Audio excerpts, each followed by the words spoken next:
ഇവിടെ നമ്മൾ ചെയ്യുന്ന ഏരിയ ഓഫ് എ സർക്കിൾ. അപ്പോൾ നമ്മൾ ഇമ്പോർട്ട് മാത്ത് എന്ന് പറയുന്ന മൊഡ്യൂള് നമുക്ക് ഇമ്പോർട്ട് ചെയ്തു ഇവിടെ. അതാണ് ഇവിടുത്തെ പ്രധാന കാര്യം. മാത്ത് എന്ന് പറയുന്ന മൊഡ്യൂൾ ഇമ്പോർട്ട് ചെയ്തു, ഇമ്പോർട്ട് മാത്ത്. അത് കഴിഞ്ഞ് നമ്മൾ ഫംഗ്ഷൻ ഡിഫൈൻ ചെയ്യുകയാണ്. നമ്മളൊരു ഫംഗ്ഷൻ ഇവിടെ സർക്കിൾ ഏരിയ എന്ന് പറയുന്ന ഫംഗ്ഷനാണ്. അതിനൊരു പാരാമീറ്റർ ആറും ഉണ്ട്. റിട്ടേൺ ചെയ്യുന്ന മാത്ത് ഡോട്ട് പൈ. അപ്പം മാത്തിലെ പൈ എന്ന് പറയുന്ന function pi into R square, ഇതാണ് റിട്ടേൺ ചെയ്യുന്ന value. Pi into R square. Math എന്ന് പറയുന്ന മൊഡ്യൂളിലെ പൈ എന്ന് പറയുന്ന ഫംഗ്ഷനാണ് ഇവിടെ ഉപയോഗിക്കുന്നത്. അതുകൊണ്ട് ഇവിടെ നമ്മൾ മാത്തെന്ന് പറഞ്ഞാൽ തന്നെ മൊഡ്യൂൾ മാത്തെന്ന് കാണിച്ചതുണ്ടോ? മൊഡ്യൂൾ മാത്ത് അതിലെ പൈ എന്ന ഫംഗ്ഷനാണ്. അപ്പോൾ പൈയുടെ value pi into R square ആണ് വാല്യൂ ചെയ്യുക. അപ്പോൾ റിട്ടേൺ ചെയ്യുന്നത് നമ്മൾ ഒരു എൻ്റർ റേഡിയസ്. നമ്മൾ ഇവിടെ റേഡിയസ് ആണ് എൻ്റർ ചെയ്യുന്നത്. റേഡിയസ് എൻ്റർ ചെയ്യുമ്പോൾ ഇവിടെ എന്ത് റിട്ടേൺ ചെയ്യും? പൈ ആർ സ്ക്വയർ റിട്ടേൺ ചെയ്യും. എന്നിട്ട് area equal to circle radius. നമുക്കൊന്ന് എൻ്റർ ചെയ്ത് നോക്കാം. എൻ്റർ റേഡിയസ്, ഒരു റേഡിയസ് കൊടുക്കാം. ഇതിവിടെ ഫ്ലോട്ടാണ്, നമുക്ക് ഏത് വാല്യൂയും കൊടുക്കാം. 3 എൻ്റർ ചെയ്തു, കണ്ടോ? Area equal to pi r square ആണ് അവിടെ എൻ്റർ ചെയ്യുന്നത്. ഇനി വേറൊന്ന് കൊടുക്കാം നമുക്ക്. റേഡിയസ്, ഇതിവിടെ ഫ്ലോട്ടാണ്. റേഡിയസ് നമ്മൾ റേഡിയസ് നമ്മൾ എൻ്റർ ചെയ്യുമ്പോൾ അത് ഫ്ലോട്ടായിട്ടാണ് എടുക്കുന്നത്. ഇവിടെ ഉണ്ടോ?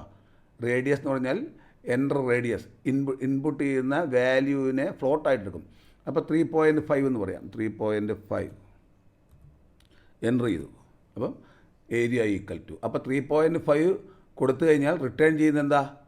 Pi into 3.5 square, pi r square, ഇതാണ് എൻ്റർ ചെയ്യുന്നത്. അപ്പോൾ ഇവിടെ നമ്മൾ 2 കാര്യങ്ങൾ ഓർക്കണം. മാത്ത് എന്ന് പറയുന്ന ഫംഗ്ഷനെ ഇവിടെ കോൾ ചെയ്തിട്ടുണ്ട്, ഇവിടെ ഇമ്പോർട്ട് ചെയ്തിട്ടുണ്ട്. പിന്നെ നമ്മൾ ഡിഫൈൻ ചെയ്തിരിക്കുന്ന ഫംഗ്ഷനാണ് സർക്കിൾ ഏരിയ എന്ന് പറയുന്ന ഫംഗ്ഷൻ നമ്മളിവിടെ ഡിഫൈൻ ചെയ്തു, സർക്കിൾ ഏരിയ. ആ സർക്കിൾ ഏരിയനെ നമ്മളിവിടെ എന്ത് ചെയ്തു? കോൾ ചെയ്തിട്ട് അതിൻ്റെ പാരാമീറ്ററിൽ നമ്മൾ ആ വാല്യൂ കൊടുത്തു, ആർഗ്യുമെൻ്റ് ഇവിടെ കൊടുത്തു. സർക്കിൾ ഏരിയ ആർഗ്യുമെൻ്റ്, ഈ ആർഗ്യുമെൻ്റാണ് ഇവിടെ റേഡിയസ് ആയിട്ട് വന്നത്. ഓക്കെ, ഇനി നമ്മളിവിടെ വോളിയവും സർക്കിൾ ഏരിയ ഓഫ് എ സിലിണ്ടറാണ്.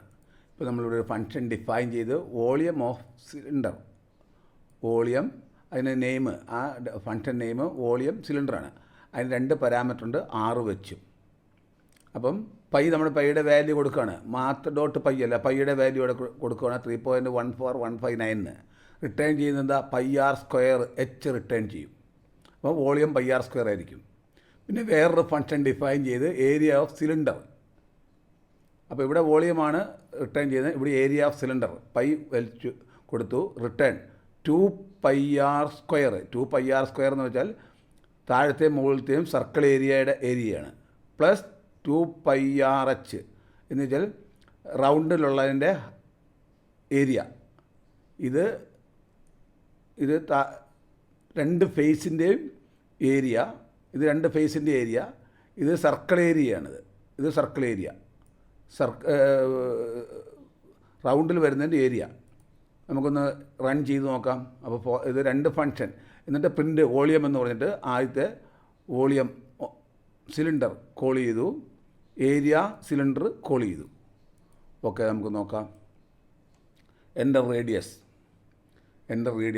3 എന്ന് എൻ്റർ ചെയ്തു. എൻ്റർ ഹൈറ്റ് 4 എൻ്റർ ചെയ്തു. അപ്പം വോളിയം ഇതാണ്, ഏരിയ ഇതാണ് ഏരിയ. അപ്പോൾ നമ്മളിവിടെ ഓർക്കേണ്ട കാര്യം, നമ്മൾ ഇൻറ്റീജറായിട്ടാണ് എടുത്തിരിക്കുന്നത്. ഇനി നമ്മൾ ഫ്ലോട്ടാണെങ്കിൽ ഇവിടെ ഫ്ലോട്ട് എന്ന് കൊടുക്കണം. ഈ 2 സ്ഥലത്തും ഫ്ലോട്ട് എന്ന് കൊടുക്കണം. ഇത് രണ്ടും ഫ്ലോട്ട് എന്ന് കൊടുക്കണം. ഇവിടെ 2 സ്ഥലത്തും ഫ്ലോട്ട് എന്ന് കൊടുത്താൽ ഫ്ലോട്ടാവും.